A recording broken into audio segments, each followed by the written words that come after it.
そうだよ。あんなこと勝手に起こるはずがない。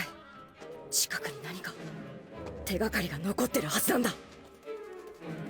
ペガジュ。何あれ。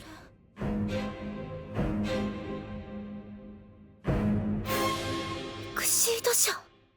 What's going on, trainers? So this was episode number 94 of Pokemon Horizons, and this was a very, very okay episode of Pokemon Horizons.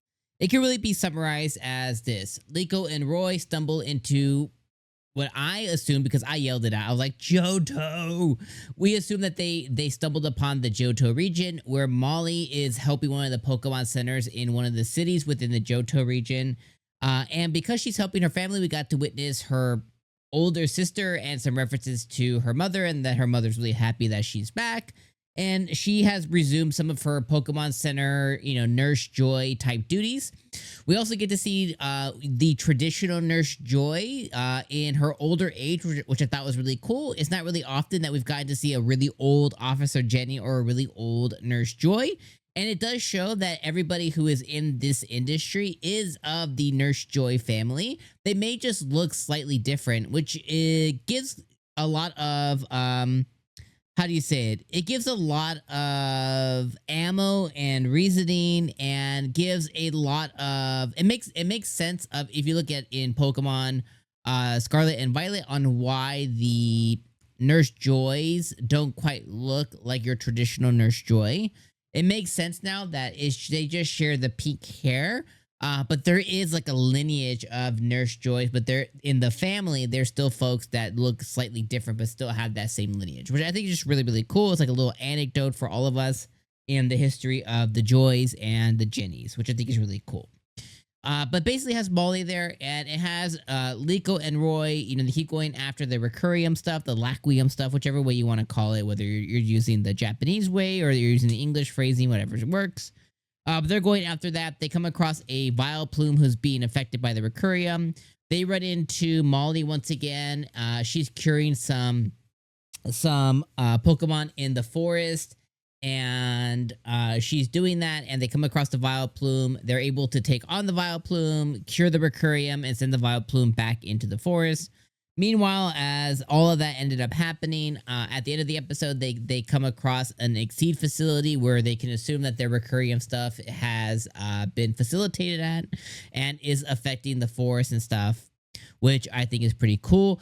There was also reference to spheres, which seems that Exceed might be doing something funky when it comes to the spheres that they use to collect all of Lucius's Pokemon. They may be doing something very similar to how Team Rocket in the past used certain Pokeball sphere type things to capture Pokemon against their will, whether they wanted to or not.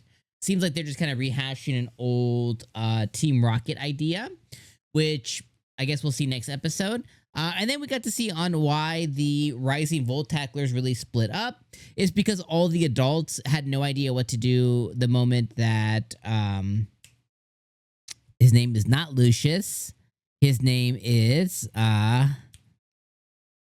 can't I remember his name all of a sudden? Blonde hair dude, the Pokemon professor. Why is my brain doing that? You guys are gonna stick with me as I try to remember this guy's name, because you're probably yelling it out right now, which is totally cool.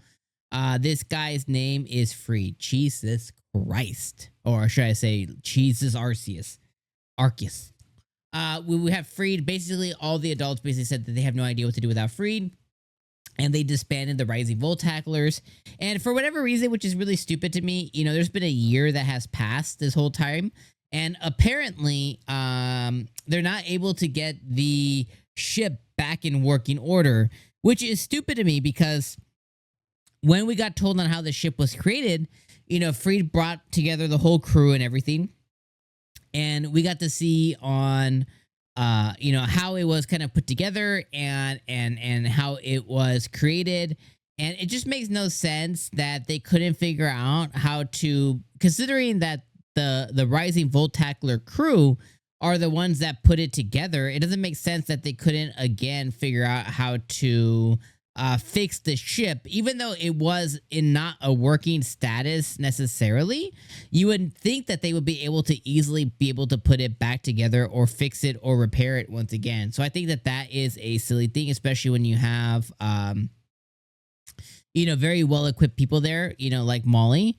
And it just doesn't make sense to me on why they just completely gave up. But they were trying to look out for the children, which that makes sense, right? Like they were trying to make sure that Roy and Liko and Dot didn't waste their time here. But you had the not architect. You had the, I guess let's call her engineer. You had the engineer or the mechanic in Oreo and all of, I think Oreo's her name, and all the Pokemon.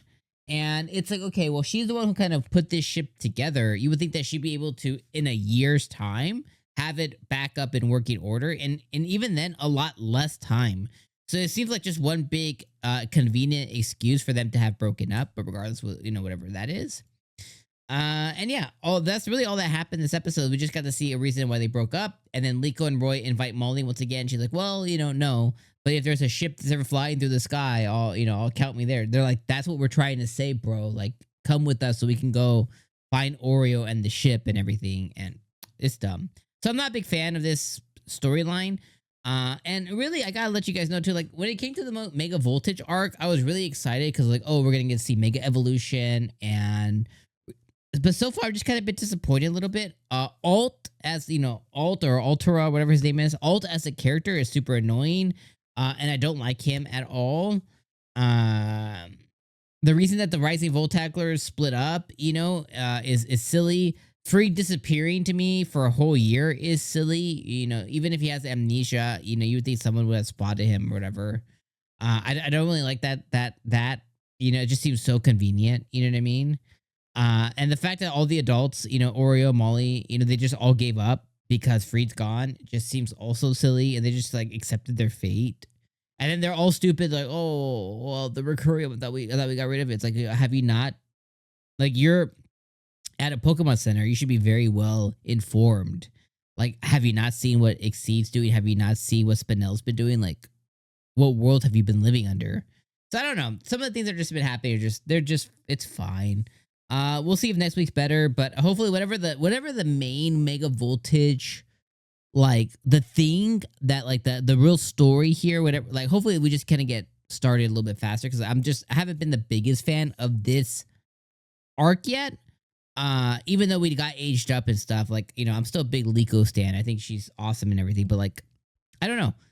It's losing a little bit of something. So hopefully next week gains it. You know what I mean? I think it'll bring me back. I've gone through these stints before. I'm like, we're just another week of Pokemon Horizons, but like, I think we'll get back to it. I will have faith, because I've had faith in the past and it definitely,